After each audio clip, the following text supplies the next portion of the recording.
Everyone, আজকে আমি তোমাদের একটা ইম্পর্টেন্ট অ্যান্ড বলতে পারো খুব ইন্টারেস্টিং টপিক আলোচনা করব। সেটা হচ্ছে ডাইং ডিক্লারেশন।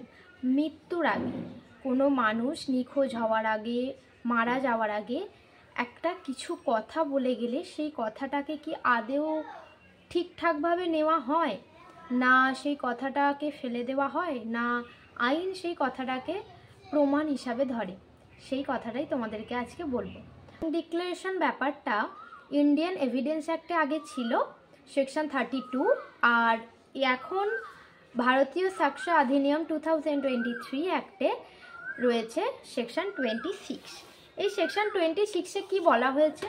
বলা হয়েছে any statement written or verbal, যে কোনো স্টেটমেন্ট যদি সেটা রিটেন হোক মানে লেখা হোক কিংবা মুখে বলা হোক, ওরালি হোক, সেটা যেই মানুষটা বলবে বা লিখবে সে যদি রেলিভেন্ট ফ্যাক্ট মানে সে যদি ঠিকঠাক মানে ওই কেসের সাথে কানেক্টেড, একটা ফ্যাক্টের সাথে কানেক্টেড কিছু হয়, তখন সেটা যদি সে লিখে বা বলে যায় এবং তারপরে সে মারা যায় কিংবা তাকে খুঁজে পাওয়া না যায় বা সে এমনভাবেই অসুস্থ হয়ে গেল যে তার মানে প্রচণ্ড রকম তাকে ভালোভাবে রেখে ভালো ট্রিটমেন্ট করেও সে কোমায় চলে গেছে হতে পারে, তার আর কথা বলার কোনো শক্তি নেই, তখন কি হবে?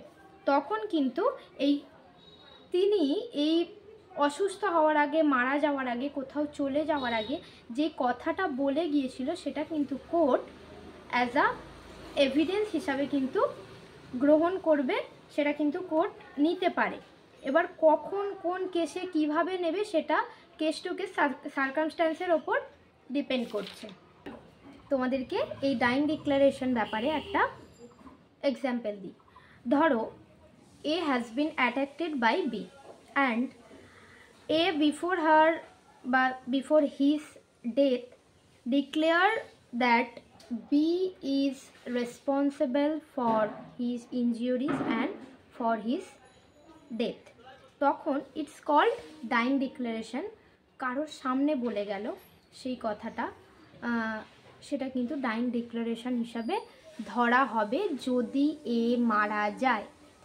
এবার এ মারা গেল না, মানে কথাটা বলল আমার মৃত্যুর জন্য বি দায়ী বা আমাকে বি মেরেছে, এই কথাটা বলে সে অজ্ঞান হয়ে গেল, তাকে হসপিটালাইজড করা হলো, কিন্তু সে মারা গেল না। তখন তাহলে এটাকে কি ডাইং ডিক্লারেশন ধরা হবে?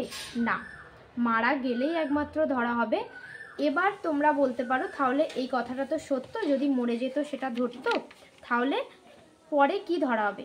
হ্যাঁ, সেটা কিন্তু section 157 of Indian evidence act or section 160 ভারতীয় সাক্ষ্য অধিনিয়ম। 160টা ঠিক বললাম কিনা আমি ঠিক জানি না, তবে একবার আমি চেক করে নিই জাস্ট। হ্যাঁ, সেকশন 160-তে as a corroborated later testimony as to same fact, মানে সেটা কিন্তু অ্যাজ আ corroborative evidence হিসাবে ধরা হবে। corroborative evidence সম্পর্কে আমি পরে আসছি, কিন্তু সেটাকে কিন্তু as a section 157 of Indian এভিডেন্সের আন্ডারে কিন্তু ধরা হবে।